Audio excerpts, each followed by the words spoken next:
j'aimerais ça que tu nous parles de cette œuvre-là dans le corpus de ton exposition. Alors ça, c'est... En fait, le livre s'appelle Anamnèse. C'est vrai que c'est le même titre que l'exposition. Elle parle d'un voyage, en fait. Hein. Ça parle des ouvrières, premièrement, qui sont face à l'usine, représentées par le mur ici, duquel s'extrait de la machinerie des fils. Et ces fils-là sont portés vers l'exportation textile, loin, vers l'horizon. Donc, c'est comme une synthèse du processus. On fabrique, on travaille fort. La matière première que l'on fabrique est exportée, puis après ça, ben là, elle aura une autre vie. Dans le cas de cette œuvre-là, en fait, elle s'est faite sur quelques années. Premièrement, par la cueillette des artefacts. Donc, la première trouvaille que j'ai faite, ce sont ces bobines ici. C'est ces bobines-là qui viennent du Maine. En fait, je les avais achetées dans une brocante de la région du Maine. Et elles proviennent de la Biddeford Mills, qui est la Biddeford Mills, qui est une usine textile aujourd'hui convertie en musée. Et donc, j'avais trouvé ces pièces-là fascinantes, je les avais trouvées intéressantes, mais je ne savais pas trop plus ou moins à quoi elles servaient et leur fonction. Puis c'est à peu près 8 ans plus tard que j'ai décidé de les insérer dans une œuvre, disons, assez ample ou large, si je puis dire.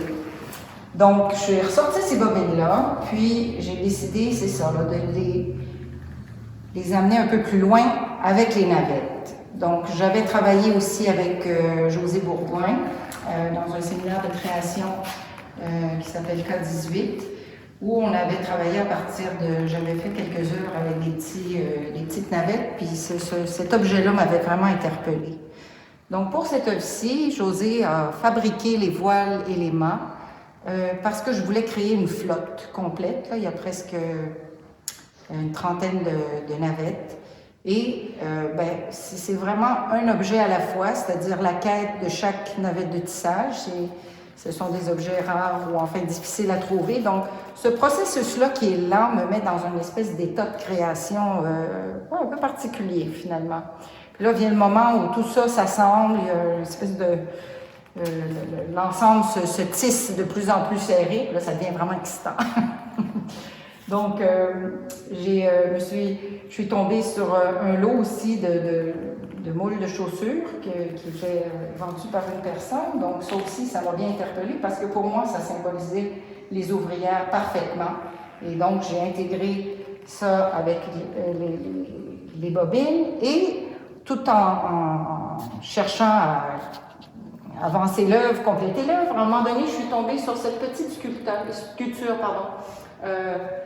faite par un artisan qui s'appelle Caron, probablement assez connu au Québec, en tout cas peut-être à une certaine époque. Et c'est une femme qui tient un petit linge sur son bras, bien serré. Elle a un air un peu sévère et je trouvais que ça faisait parfaitement la contremaîtresse pour l'œuvre. Donc l'œuvre, elle s'est développée à la mesure des choses que j'ai trouvées dans ce cas-là. Je n'avais pas une idée précise au départ, puis aller à la cueillette d'objets pour réaliser mon idée. C'était vraiment l'inverse. C'est chaque objet venu se greffer au projet, y ajoutant quelque chose.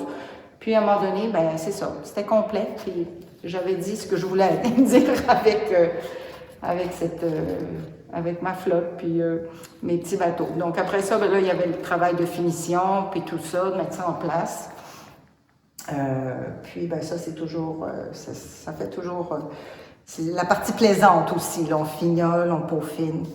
Puis j'aimerais ajouter que, en fait, en faisant cette œuvre-là, j'avais pas réalisé, j'avais oublié, en fait, que ma grand-mère était une ouvrière textile. Ma grand-mère maternelle, elle vient de East Angus, en Estrie, puis elle a été ouvrière textile, elle a commencé à 16 ans. Et après ça, elle est devenue contremaîtresse. Puis ça m'était même pas apparu au départ, puis ça m'a tellement émue quand j'ai mis tout ça ensemble. Je travaillais avec ce personnage ici, puis c'était comme si plein de choses se liaient, finalement, à travers cette œuvre-là. Fait que, ben voilà. Alors, il te reste quelques petites voiles à installer. Oui, oui, je vais installer ces petites voiles-là ici, parce que, ben c'est ça, les bateaux s'en vont bientôt, fait que ils ont besoin de leur voilure. Alors, les voiles ont été moulées par José Bourgoin.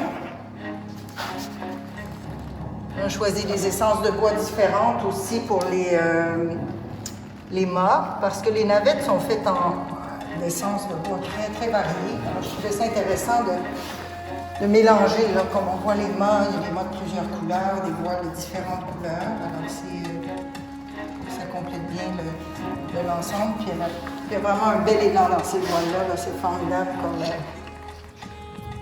ces petits bateaux-là vont aller vite. Bon, enfin, c'est sûr qu'ils vont se rendre à bon port. Ça, c'est... Ah. On va voir l'ajustement. Voilà.